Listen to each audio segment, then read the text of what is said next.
Amen. Amen. Okay, I grew up in... Sorry, that was my fake start. Okay, I grew up in a Christian home, like I said, and what it meant for me is that I never really questioned God's existence. I just sort of assumed it. I believed my parents. I didn't think they were lying to me. Got to high school, and I went to public school, so there were a lot of people there who, especially in Atlanta, who they didn't grow up in Christian homes. There wasn't this sort of sense of like God's real, the Bible's true, Jesus is the real deal. And so it was there that I really began to have my friends started asking me these questions that kind of rocked my world. Questions like this. Hey, you know that science has disproved God's existence? That, people believed in God back before we really knew how things work, and when people needed that stuff. And now we've come of age, right? Like we're full-grown people, and we're smart enough to know that God is sort of in the category of Santa Claus. No offense to anyone who still believes in Santa Claus. He is real. But God's in that category, my friends would say to me. And it's just like, come on, seriously, you really believe in God? It's like, what? Then they would come to me and say this, you believe the Bible is true? You know the Bible, it was written by people. It didn't like come floating down on a cloud.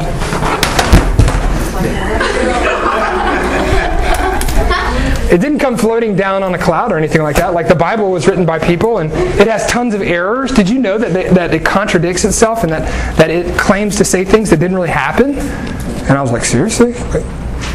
And then they would say this, like, okay, Ryan, you're a Christian and you believe in Jesus and you believe that Jesus is the only way to God, blah, blah, blah.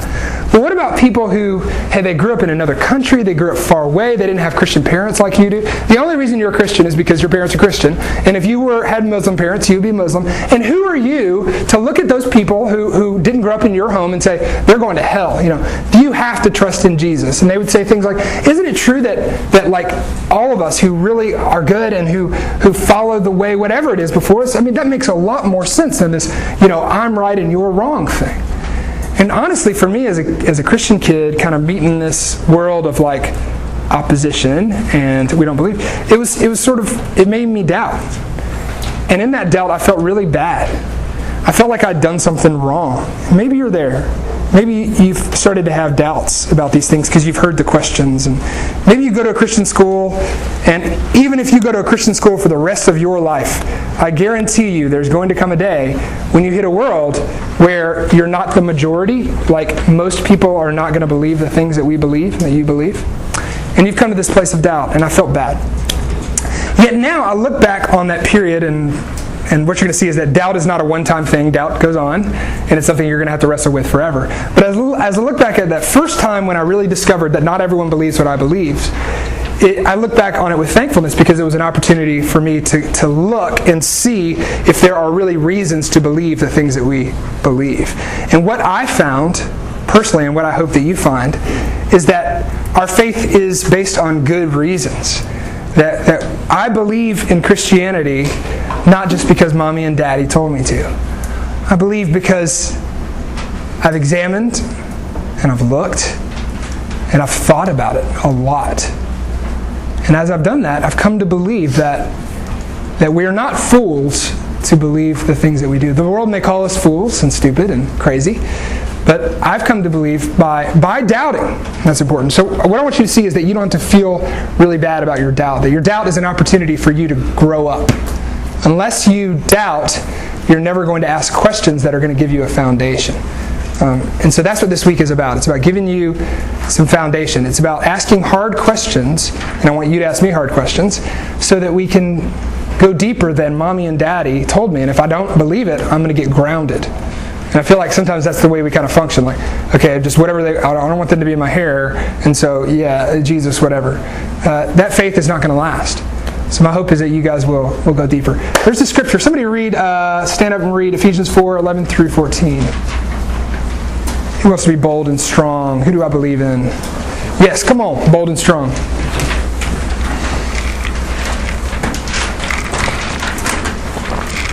Ephesians 4:11 to 14. Now these are the gifts Christ gave to the church: the apostles, the prophets, the evangelists, and the pastors and the teachers.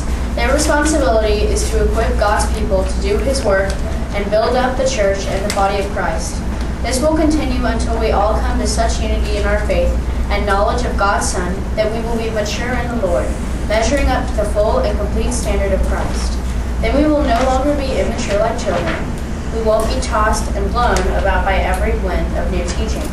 We will not be influenced when people try to trick us with lies so clever they sound like the truth. Yeah, so here's my goal for y'all today, is that you won't be immature like children. That by going into these things and look at these reasons, what will happen is that you will not be intimidated when the world disagrees with you.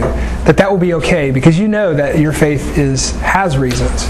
So that's what we're going to do. And that's why He's given His church people like me and your pastors and your parents, is that we're here to help you and to lead you to examine why we believe what we believe. We're going to talk about 3 things this week, 3 aspects. Look at 3 reasons for, first of all, God's existence. Why should we believe that God is real, that this world is not godless? Second is going to be about the Bible, and can you believe and trust in the Bible and what it says? And the third day, we're going to look at the person of Jesus. Can we believe and trust that Jesus is truly who He said He is? And so that's what we're going to do.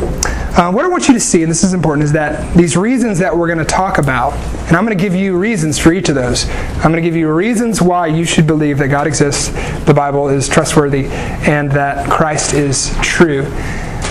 These reasons I'm going to give you don't eliminate your need for faith. A lot of times when we think about these kind of things, we think, I need evidence of these things. And so we think about it like a science class. You go into science class and you're like, okay, we're going to study if water freezes at 32 degrees. And so we put water in a bowl, we put it in the freezer, we turn it down to 32 degrees. Sure enough, there it is. Evidence, irrefutable evidence. That's not faith.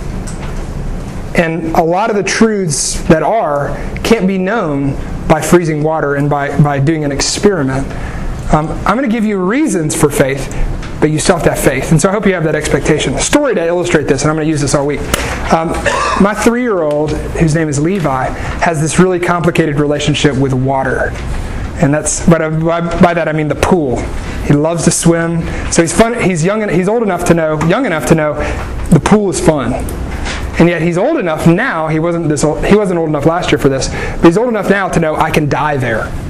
He's afraid of water because he knows there's danger. And so what we do is we have this pool that we go to, and it has one of the curly slides. You guys down with the curly slides? How awesome are those? Anyway, he loves the curly slide, but now he's afraid of it because he knows that he can be hurt. That water's dangerous, that I can't swim yet. So what he does is he'll come to me and say, Daddy, I'll go down the slide. You catch me. And so I say, I'm there for you, son. We're going to do this. Let's do it. So I get in. He watches me. Before he even goes to the slide, he watches me get in, and I kind of put my hands at the bottom of the slide like, I'm here. But that's not enough, right? So he goes to the bottom of the ladder, and before he puts his foot on that ladder, he looks around that slide, and he says, Daddy, you going to catch me? You got me, Daddy? And I'm like, still here, same place, yes. He goes to the top of the slide, and just to make sure I haven't moved, he stands on the very top of the slide, looks down, I'm like, sit down, because I'm afraid he's going to fall. He looks down and he sees me, looks straight in my eyes and says, Daddy, you got me? See, he's looking for reasons to trust me. He knows me from his dad. We have some experience together, his whole life. But he still has to push off, right? Like, there's reasons for him to trust that I'm going to catch him, but that doesn't eliminate the fact that he still has to go. That's what we're doing this week. What I want to do this week is help you see that.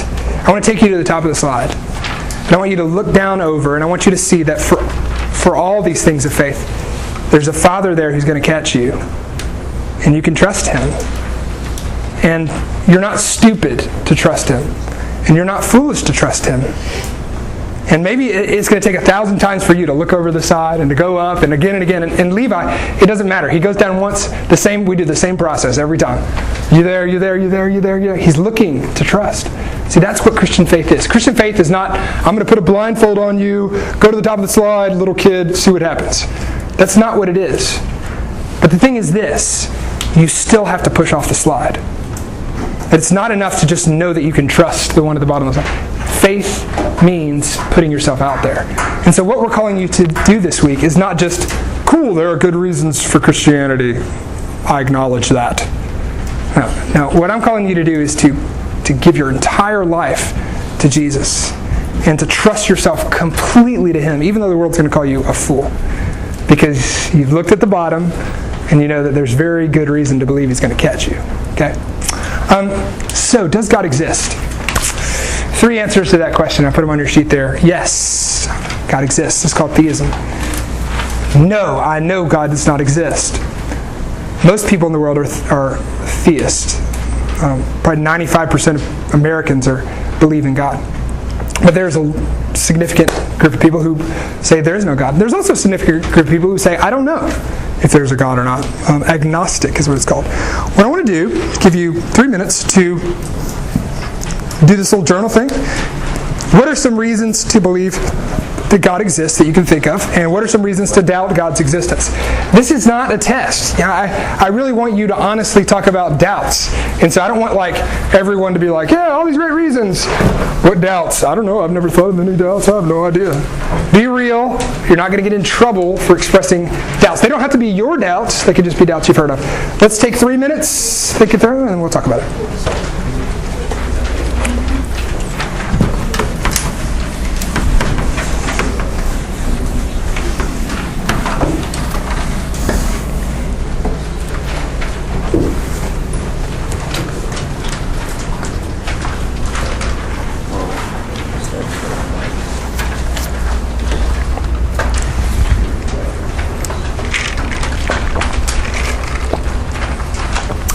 Sheets are up here. There's some pins. Return my pins so I don't have to go back to Walmart.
All right, I'm going to give you all 30 seconds.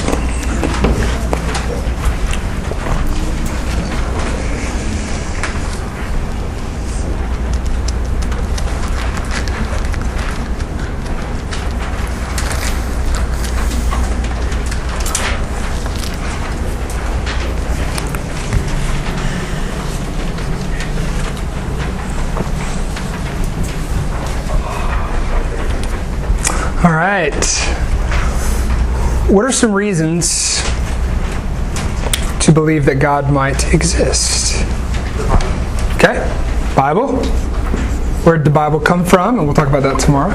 What else? It makes sense. Okay. In what way does it make sense? That nothing else really makes. Okay. So atheism doesn't make sense. That's a good reason, actually. Atheism, senseless. Somebody else? Yeah. Well, there like a lot of scientific, I guess, research has pointed to stories in the Bible, like people have found fish fossils, like fossils of fish on top of the tallest mountain. Okay. And So also the one thing that pops up continually in history is Christianity. That's the only thing that people hate. Okay. That's the only thing that people go stop, like the All right. thing that gets persecuted. okay. That's good. Yeah. We looked into deep outer space a lot, and we haven't found a single planet like ours with water and Okay. oxygen and gravity. So it can't be a coincidence that this one was made only and that we're actually on it. Okay. So the uniqueness of our world, of our Earth, we live on this ball. Yes. Well, two things. One is the providence of God. Okay. Because everything works out for a purpose. Okay. And that whenever he ascended into heaven, the cloth he was wearing, it was so powerful that it imprinted his whole body. And they found it and it's Okay. So our experience of the truth of the Bible. Okay. Yes, ma'am. If you pray to him and he answers, like if he asks you something and then it happens, Okay. and you don't reason that he's real because they probably didn't be answered. Okay, that's good. So there's a lot, we can talk about a lot. And we're going to talk about some of these, and we're just going to talk about a few of them officially, but you guys get the idea. There's lots of, what are some reasons to doubt? What are some reasons you sort of wish there was more? Yeah. Why did he only really show himself to us in the New Testament? Why hasn't he done that more? Okay. If he really is our creator, why would he let us get to know him? Why not more evidence, I guess I'm going to say. Okay. Kind of defies science. Okay. So in some ways, seeming contradictions.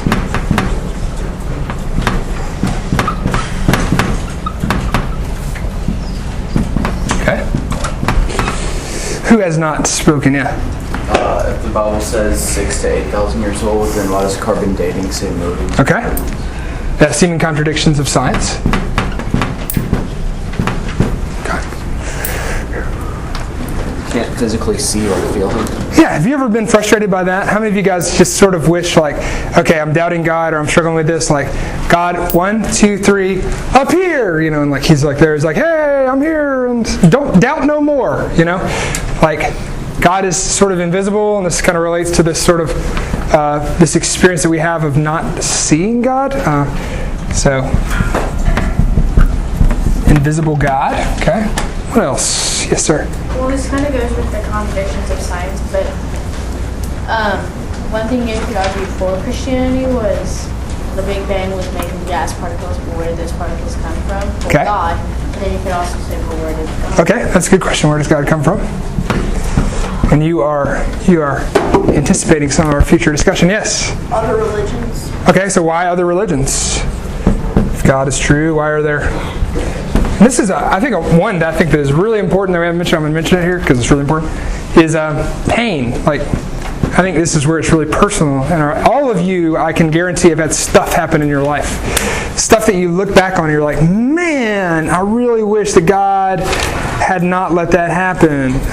And for some of y'all, it's serious stuff. Really, whether it's your parents breaking up or some kind of really bad thing that really has hurt you. And you think about God, and we talk about God as this all-powerful God who is good, and you think, well, if God is all good and all-powerful, why did he let this happen? And so for a lot of us, it's a very personal question, right? We wonder why God has let stuff go like he has. And it causes a lot of people to really doubt whether there's a God at all. So, how do we answer these questions? How do we deal with these things? I'm not going to talk about everything here because we have 20 minutes. But what I want to do is invite you to talk to me about things. Just when you see me, and also your youth pastor, whomever, your chaperones, talk to us because we want to do it. I love what Kurt mentioned last night. He was talking about Genesis 1, and the truth of the matter is the Bible doesn't begin by offering proofs for God. It's not like Genesis 1:1, 17 reasons why God exists and why atheism is not true. That's not the way the Bible works. Part of that is because we live in an age where more than ever people doubt God. The truth of the matter is for most of the history of the world, people, whether they worship the sun and the moon or whatever, almost everyone has assumed that there's a God. It's sort of not been a question for people. So there's always been atheists, of course, but they're very, very small. Even today they're small, and in some ways in our world it's changing, that Christianity is sort of less cool and less accepted, and atheism and the idea of not knowing is very cool. And so we live in the Bible happens in an age where God was obvious. And so answering this question, how do you prove God? It's sort of like trying to prove air. It's prove to me right now with what you have that air exists. It's like, well, I'm living, and I just felt my breath go in, and I'm going out. It's sort of hard to do, because the proof for air, just like a lot of things in our lives, it doesn't work. Air works scientifically in some ways, but it's invisible. You see, not all truth is scientific. Some truth has to be known in a different way. Y'all hear what I'm saying? So, what I want to do is show you that the evidence for God is all around us. It's under our noses. It's like air. It's in some ways really hard to prove because it's everywhere. The way I want to get you there, and I'm going to assume you're there right now. Some of y'all probably don't believe. But what I want you to do is I want us to imagine a universe without God. So close your eyes for a second. This will help us a little bit. So I want you to imagine that all of creation and you came from nothing and nowhere. That there is no power greater than what we have and see. That your 70 years on earth are all that there is of you. That you will die and become dirt, and it will be the end. This is the world that I want us to imagine for a few minutes. Okay, you can open your eyes. What I want to show you is, I want to prove God by showing you that world makes no sense of life. In some ways, this is where the faith comes in here. I want to show you that to believe that there is no God, no greater being than us, it makes zero sense of all the things that you assume. Here's the first one. 3 questions, if you buy into atheism, that don't make any sense. First is, where did everything come from? And everything is your first blank. This is what we call the argument of cause, that everything has a cause. The world is a thing, so it must have a cause. Let me explain it in simpler terms that you may understand. We're in this building called, which kitchen is it? Rachel's kitchen. That's awesome. You know what I mean? It's got these cool ceilings, it's got this slanted roof, and I say I come to you and I'm like, man, I love this building. It's cool. Where did it come from? And you were to say to me, well, it didn't come from anywhere. Well, when was it built? Well, it just always has been. Who built it? No one. What would you say to me? You're not working, right? I mean, everything that is, there was a guy who drew up plans, and there was a guy who had the idea, and there were wood and stuff that they put on, and they painted it. It has a cause. Everything in the world comes from somewhere. You haven't always been. That your mommy and daddy made you, and you are in that way. Or like this, my iPhone. Here's my iPhone. Okay, same thing with my iPhone. If I was to say to you, man, this iPhone's cool, where'd it come from? And you would say, well, it came from nowhere. It just exists. You wouldn't accept that. Yet what I want you to realize is that if there is no power greater than us, it means that our earth and your life and the ocean and those stars and everything, it came from nothing. That it has no cause. And what I want you to see is that world makes no sense with what you know of the world. Even evolution, and we're not going to talk about evolution here. I'll be totally happy to talk with you guys about it. But just let me say this about evolution: whether one believes in the process of evolution or not, it still doesn't answer this question. Evolution is the idea that, and it's the theory that the diversity of life as it is now, like all the animals and the plants and all these things, that they were once one simple cell, and that cell developed by random mutations and things that nobody was controlling. There's no God in most of the theories of evolution. That it just randomly happened, and now we have diversity. Okay, even if we accept that, the question would be, why is there a cell at all? Where did the stuff come from And the truth of the matter is the evolutionist has no reason for why there is anything and not nothing. Why is there anything at all is the question. Where did it come from? Even if you think it was randomly done, why is there that cell and not nothing? It's a deep question, but it's profound. What is the one rebuttal that someone might make to this? And somebody mentioned it. And when we're doing that, where did God come from? Okay, so we talk about God being uncreated, or it's sort of like so. Some people will think about this and say, "Well, you're talking about God, and you're saying He has." We're talking about God who, in like the way that things work, stuff, flesh, is that it all comes from somewhere. But when we're talking about God, we're talking about a different category. We're talking about someone who we talk about as being uncreated, who is spiritual, who has always been and always will be. You can say nothing physical always has been and will be. But we're talking about God, we're talking about someone who's in a different category, one who is the source, one who is life itself. And so we as Christians, it makes sense of the world is what I'm saying. Does it require faith? Yes, it requires faith for you to believe this. But it requires more faith for you to believe that all that is came from nothing and had no creator. You're going to have faith whether you believe or don't believe. What I want you to do is go to the top of the slide, look down, and think, does it make more sense that this came from nowhere or that it came from somewhere? That's the first thing. Second thing that makes no sense within atheism is, and the question is this, is why is creation so awesome? It would have been one thing if our world were sort of simple and not that great and not beautiful. But the truth of the matter is you all know this world, that this world that we live in shows evidence of that it wasn't an accident, right? I mean, think about what you see at night when you look up at the stars. This vast, almost infinite universe, this space that is unimaginable. Think about when you're in the ocean today and you see the beauty of that place and the water. That it's this wonderful world that the moon, it controls the tides, that they go in and out at the same time every day that the sun rises. We know exactly when the sun is going to rise. We know exactly when the sun is going to set. We know exactly how the moon is going to be in its cycles. Think about your eye. Do you realize how amazing your body is? That your body shows the evidence of a mind. Because your eye is more amazing than any invention that man has ever made. Your eye. Have you ever look at your eye up close and you see how the pupil gets big and gets small? And what it takes for you to see this world, it is an absolute miracle, and it's right above your nose. And it's underneath your nose, that you are living evidence that this world is not an accident. You are amazing.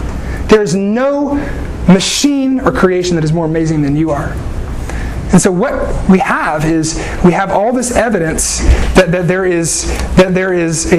world is the most complicated thing ever and the most beautiful thing ever. And if we don't have God, that all came from nowhere. There's no cause. Or like my iPhone. I mean, if I was to come to you and say, well, this iPhone, it's awesome. It goes to space. It talks to satellites, and I can access all the information I could ever want in this little box. And I was to come to you and say, and this is still compares nothing to our world.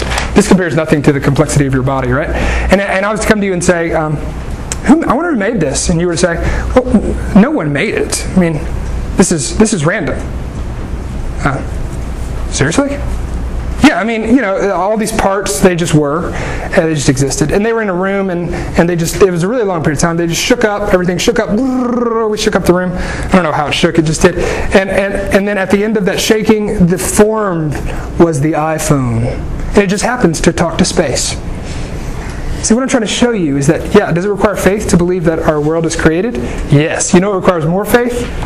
To believe that my iPhone just happens to be awesome. Things don't happen to be awesome. Things happen to be terrible, like your backyard when you don't cut it. Things, if you leave them to themselves, don't get amazing. Okay, there's no better way to do this than to have a little movie time, right? Who loves Friday at school? Movie time, end of the year. We don't have to do any work. This is a video from that creation, was the Earth series, which is awesome. And it's 5 minutes of awesome Earth scenes, and I just want you to think about the beauty of it and to think about what makes more sense. So get your popcorn out. Yeah, and some of y'all may want to stand up back there. They're probably going to be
So I hope you guys haven't lost your wonder at the world, and I hope that, it's good job, God.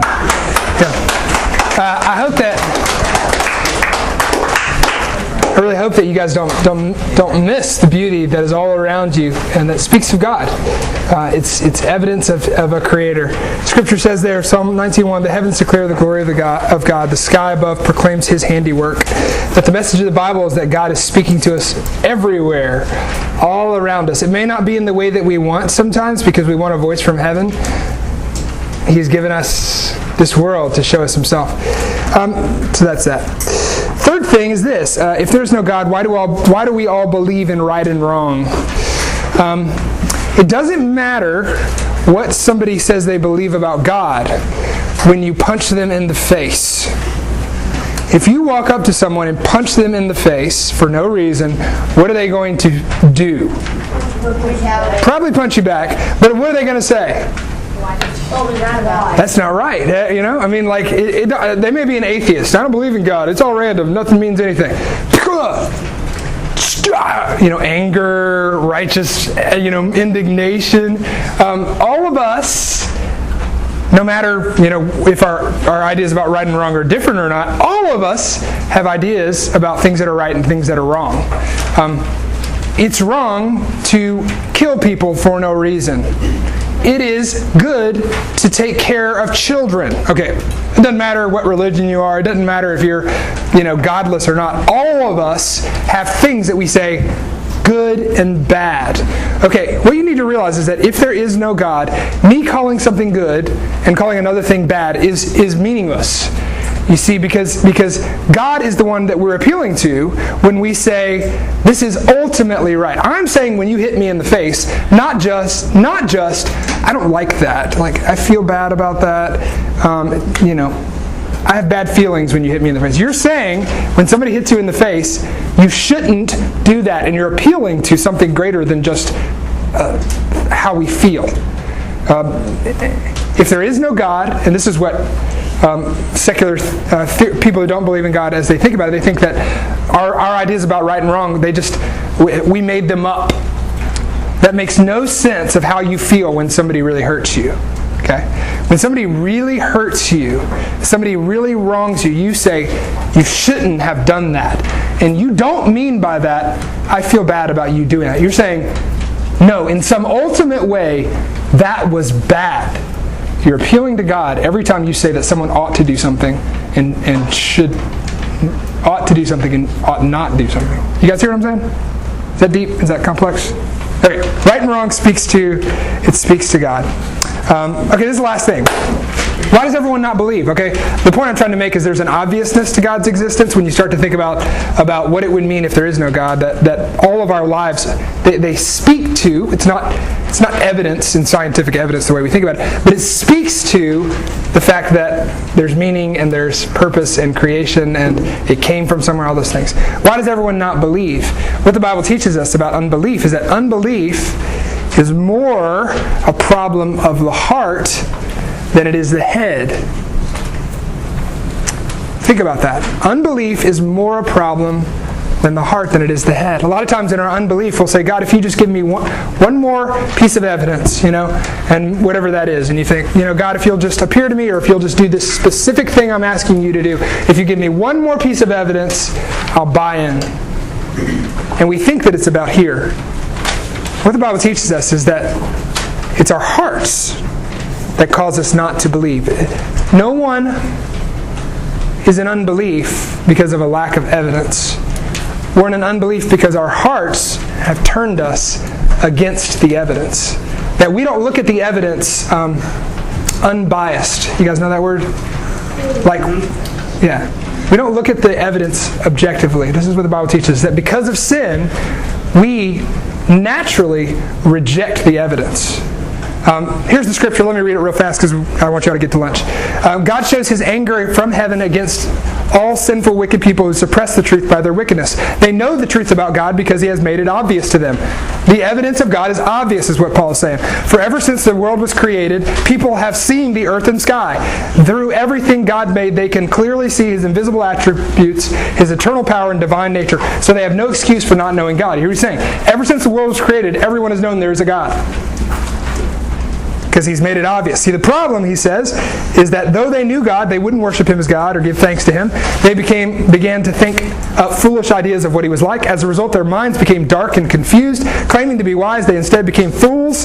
Instead of worshiping the glorious, ever-living God, they worshipped idols made to look like mere people and birds and animals and reptiles. So God abandoned them to do whatever shameful things their hearts desire. As a result, they did vile and degrading things with each other's bodies. They traded the truth about God for a lie. So they worshipped and served the things God created instead of the Creator himself, who is worthy of eternal praise forever. This is the dynamic. This is the battle that's going on inside of you. You can have questions, and that is cool, and you should seek good answers, but you have to realize that really knowing God and really having faith is first of all about turning away from the sin that's within us. You see, in our flesh, apart from Jesus' work in our lives, we don't want to believe in God. You know why? For the same reason you don't want your parents telling you what to do. What do you say? I wish they would just get off my back. See, I understand that. But at the heart of that, that's what we do with God. We say, I don't want anyone telling me what to do. And part of honoring the true God is that you recognize that you're not the him. And so we're not thinking this way. This is what goes on inside of us. We reject God, and people reject God because they don't want him telling and what to do. Does that make sense? So the first step of really knowing God is not just looking at the evidence. I need more evidence. Give me some more evidence.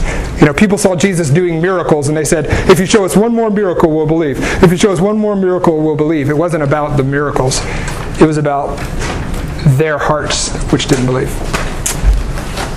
Peace. See you guys.